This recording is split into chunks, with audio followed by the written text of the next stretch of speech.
of Concerned Citizens for Change address you this morning to express our worry and sadness over the purported enforcement of ban on sachet beverages by the NAFDAC DG, Professor Mojisola Christiana Adeyeye, and her co-travelers in this journey of producing more unemployed youths in Nigeria. We read with rude shock a piece of news item in the print media, broadcast, and other media outlets credited to the NAFDAC, purportedly enforcing a ban on the production, distribution, and consumption of alcoholic beverages in sachet and small volume,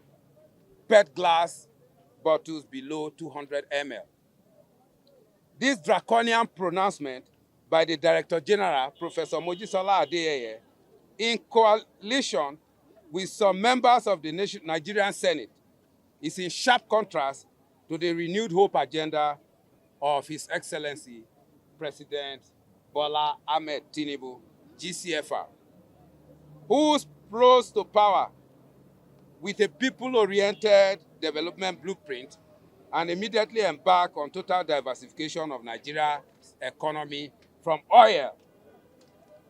and to other resources available for the execution of capital projects, as can be seen in the full deregulation of the Nigerian oil sector downstream.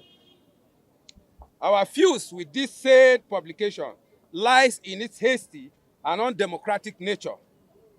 If you could remember, I was on a live TV on this particular issue about a month ago, yet it has persisted. The agency in question has failed to engage critical stakeholders and industrial players to find a common ground in line with the resolutions reached at a parley with the federal government, Federal Ministry of Health, and members of the House of Representatives, where far-reaching resolutions were made. We are therefore further constrained that the purported enforcement is in pursuant to alleged resolution passed by the Senate, an arm of government that is ordinarily supposed to be representing the interests of all Nigerians, directing NAFDAC to carry out the anti-people action. We strongly suspect that the Senate resolution were passed at the behest of NAFDAC at its sittings of Thursday, November 6, 2025, without taking cognizance to the ongoing consideration of the same matter by the members of the House of Representatives. If we say we are running a bicameral legislation and the House of Reps is still sitting on a matter,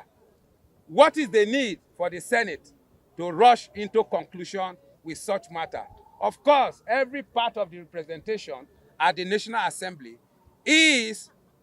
a face of the common man on the street, which is fully represented here today. So, while the Senate has concluded, the House of Rep is still on deliberation on this matter. This shows that there is discordant tone in the attempt to achieve this unwarranted and draconian policy. Meanwhile, a directive was issued for 1-year extension by the Ministry of Health, another arm of the government, which is the supervisory organ of the government that is constitutionally saddled with the responsibilities overseeing NAFDAC, leading to the signing of the National Alcohol Policy. We are taken aback because the issue of enforcement on the ban of beverages in sachets and small PET bottles were resolved by a high-powered committee of stakeholders, which has resulted in the signing of the National Alcohol Policy. Key components of the resolutions are multi-sectoral action plans, robust pragmatic enforcement by law enforcement agencies, establishment of licensed liquor stores, outlets in local government areas across the country, increased monitoring and surveillance to ensure compliance, checks by NAFDAC and FCCPC and others to guarantee quality assurance in terms of content and safety, products regulation by relevant bodies, monitoring and enlightenment campaigns, on the dangers of underage consumption of alcohol and its sales in motor parks. Enlightenment campaigns to be carried out, enlightenment campaigns, to be carried out in secondary schools across the country to enlighten students on the dangers and vices associated with the abuse of alcohol. All these were agreed upon by stakeholders at the event, which we believe was a more transparent process as against the recent pronouncement of purported outright ban. Furthermore, it is also worthy of note that the unfounded and untested statement of abuse by the minors has been dismissed by several independent researches conducted by the government. The industries have gone on a step further notwithstanding the report of the survey, to initiate series of campaigns in respect of responsible alcoholic consumption in order to discourage underage abuses, which has so far cost industry operators a whopping sum of over ₦1 billion on advert placements in major media outlets across the Federation, and has been very impactful in discouraging abuses by underage persons. More so, it is important to state that the purported directive for an outright ban is unfair and unacceptable, given the fact that NAFDAC have issued its violation of terms of a more inclusive process that was organized by the agency supervising Ministry of Health. It is our position that NAFDAC should have presented its position before the Senate committee alongside the ministry during the validation, rather than bypassing this process and opting to approach the National Assembly without giving other stakeholders opportunity of fair hearing. Unfortunately, the implications of this pronouncement are too grave to be ignored. It is economically counterproductive for a government that is expanding its revenue net to gulp in more resources for the execution of infrastructural projects and tackle other pressing governance issues. If allowed to stand, it will cause economic dislocation of unimaginable proportion to the nation at this critical time,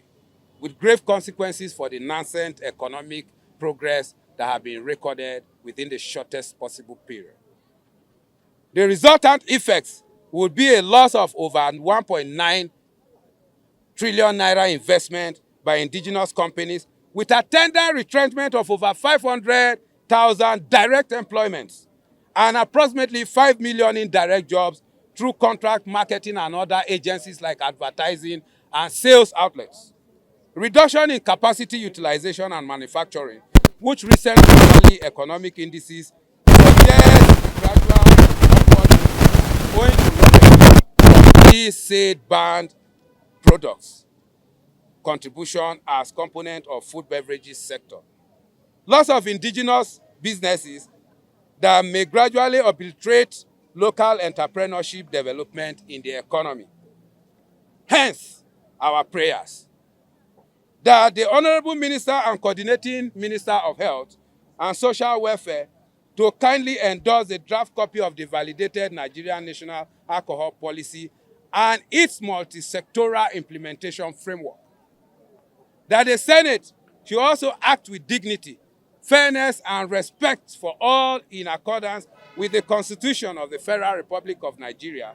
that they swore to uphold and revisit the matter by way of calling for stakeholders' consultations, either through public hearing or focus meetings with relevant policy players in the alcohol beverages industry, as was robustly done by the House of Representatives. That the Senate rescinds on the order and also restrain NAFDAC from implementing the illegal ban from 31st of 2025 December, pending the full implementation of the multi-sectoral framework for Nigerian National Alcohol Policy. That the NAFDAC DG should desist from further running the agency like a private enterprise, thereby subjecting it to public ridicule. More importantly, the NAFDAC DG, Professor Mojisola Christiana Adedieye, she will resign her appointment without further delay, as she appears to be operating at crossroads with a renewed hope agenda of His Excellency President Ahmed Bola Tinubu. Thank you, and God bless you. I am Comrade Okpanachi Jacob.